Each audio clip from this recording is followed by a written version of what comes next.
Peace. So, yeah, you are incorrect. Women actually can preach. You have to understand what preaching is. It is not just about preparing a sermon. I don't know where people have gotten this from, but let's find out. First definition we get from the Webster's. It says to deliver something publicly, to bring, put, or affect by preaching, to set forth a sermon. See, you think it's just the first one, but it's the fullness of what this definition is. Then let's look at this word right here. It's called keruso. This word is the word that's normally used in the New Testament for the word preach. And would you look at that?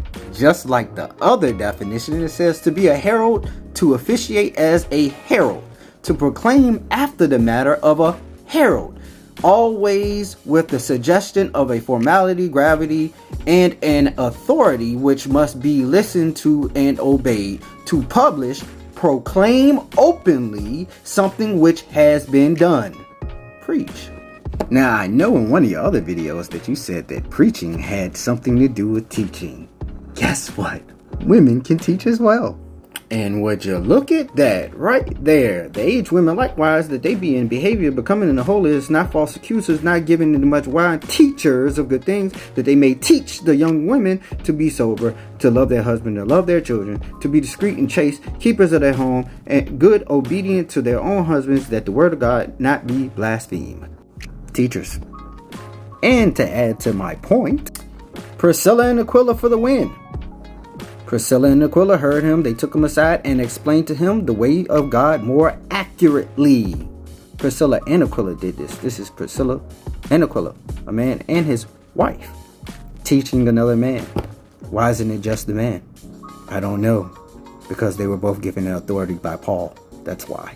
Now, a lot of y'all love Timothy so much that you forget about the other epistles and letters that Paul wrote. Let's go to one.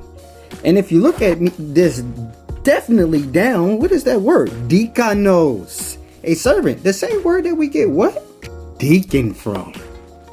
So, if Paul proclaimed the deacon to only be a male in Timothy, why wouldn't he turn around and call a woman a deacon in this? Maybe because you're not rightfully dividing the word and you don't understand what's going on here.